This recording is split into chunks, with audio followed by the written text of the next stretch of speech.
There exists a philosophical truth that most people reject their entire lives, considering it a sign of weakness or social inadequacy.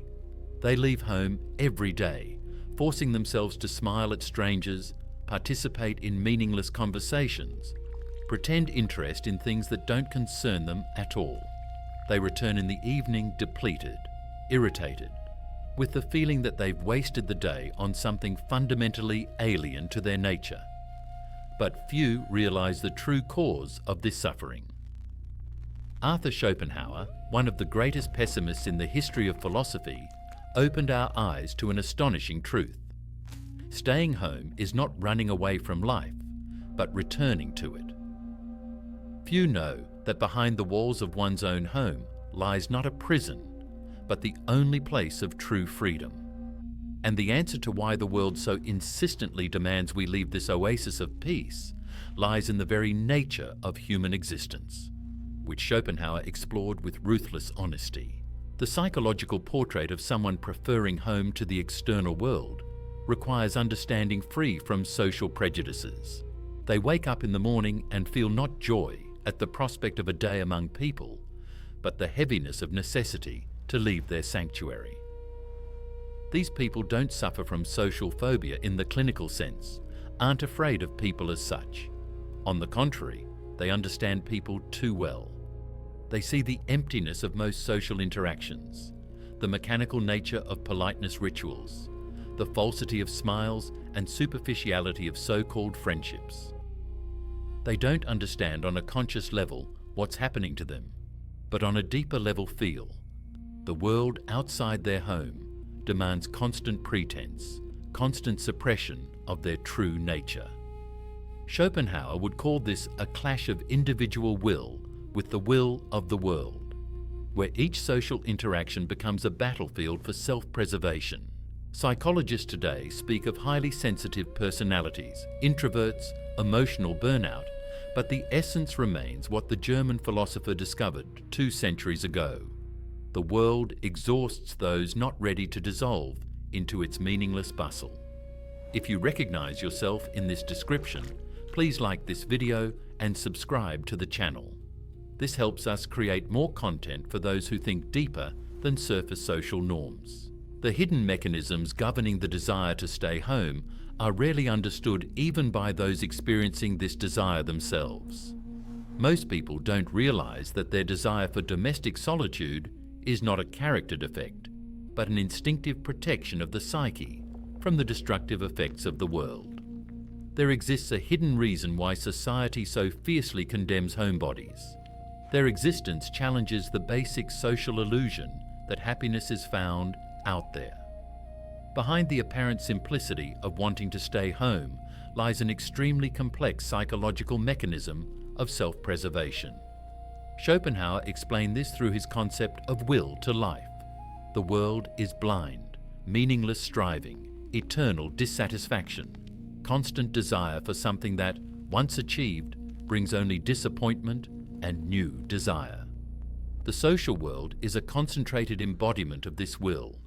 People want recognition, admiration, power, love, and all these desires can never be fully satisfied. The person staying home intuitively understands this truth.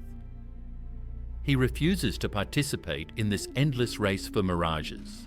He chooses peace over excitement, contemplation over action, inner world over external recognition. A real example helps understand this philosophical position through the lens of concrete life. Alexander, a 35-year-old programmer, felt inadequate for years because he preferred spending weekends at home, reading, thinking, working on his own projects. His friends constantly invited him to parties, bars, concerts. He went, overcoming internal resistance, and each time returned feeling depleted.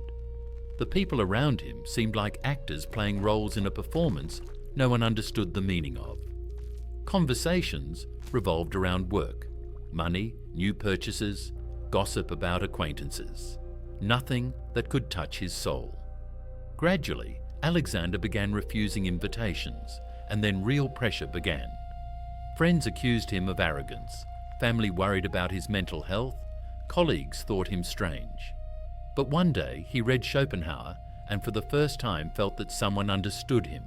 The philosopher wrote that genius and wisdom are always lonely because most people live at the level of instinct and are incapable of deep contemplation. Alexander realized that his desire to stay home wasn't a disease, but a sign that he was beginning to live consciously, refusing meaningless social rituals. The deep psychology of why home becomes salvation is rooted in the fundamental structure of the human psyche. Schopenhauer argued that suffering is inevitable because will to life constantly demands satisfaction, and satisfaction is always temporary. But there is a way to reduce suffering. Refuse to participate in the endless race of desires. Home becomes that place where this is possible. Here, there's no need to prove your value, compete, pretend. Here you can simply be. The defense mechanisms that modern psychologists discuss work most effectively in domestic space. Home is a controlled environment where the person decides when and how to interact with the world. It's a space where there are no unexpected irritants, aggression, or need to constantly adapt to changing social demands. Schopenhauer himself lived extremely reclusive, avoided society, and it was precisely in this solitude that he created his greatest philosophical works. He understood that creative work, deep thinking, genuine understanding of life are only possible in the silence and peace that home provides. Society, with its noise and bustle, can only produce superficial thoughts and mechanical actions. The hidden signals sent by those preferring home are often misinterpreted by others. Few know that behind the refusal to attend parties and social events lies not contempt for people, but deeper understanding of the meaninglessness of these rituals. These people don't say directly, "I'm not interested in listening to your empty talk." They simply quietly leave, come up with polite excuses, gradually become invisible in social circles. Their behavior contains signals that society reads as social inadequacy. When they decline a corporate event invitation, colleagues think he doesn't want to be part of the team. When they spend vacation at home instead of traveling, acquaintances decide he can't afford it or he's depressed. But the truth is quite different. By creating domestic peace around themselves, such people protect not weakness, but strength. The strength of their inner world, too precious to waste on empty social games. Schopenhauer wrote that the greatness of mind is inversely proportional to the need for society. The richer a person's inner world, the less they need external entertainment and company. The social dynamics around those preferring home create special pressure that can be devastating if not understood. Those around them don't understand that their attempts to drag the homebody into the world are motivated not by concern, but by fear. Fear that someone can be happy without their company, without their world, without their rules. Society is built on the principle of conformism. Everyone must want the same things, strive for the same goals, value the same things. A person who says no to this system becomes dangerous because their existence proves that alternatives are possible. Paradoxically, homebodies often become targets of the most intense social pressure. Family shames. You spend too much time alone, it's not normal. Friends get offended, you're ignoring us. Society condemns, you're antisocial, you need help. But subconsciously, the homebody understands a truth Schopenhauer formulated. Most people flee into society, not because they're happy there, but because they can't bear to be alone with themselves, their thoughts, their emptiness. And when they see a person calmly living in solitude, it provokes not admiration, but fear and aggression. The defense mechanisms of the psyche in those choosing home operate on multiple levels simultaneously, creating a multi-layered system for preserving mental health. On a conscious level, they can explain their behavior through fatigue, busyness, financial constraints, socially acceptable reasons that don't invite further questions. On a deeper level occurs what Schopenhauer would call denial of will to life, not in the sense of desiring death, but in refusing to participate in the meaningless race of desires and strivings. The subconscious automatically filters social requests, determining which are truly important and which merely drain energy without value. The inevitability of these psychological processes often shocks people when they first recognize them in themselves. A psychotherapist can help clients see that their social anxiety is actually a healthy reaction of the psyche to a toxic social environment. Schopenhauer understood that in a world built on suffering and illusions, the healthiest behavior might be withdrawal rather than adaptation. Therefore, those staying home don't run away from life. They refuse the illusion that life happens out there, among noise and bustle. Within this lies a deep truth about human nature that Schopenhauer tried to convey throughout his philosophy.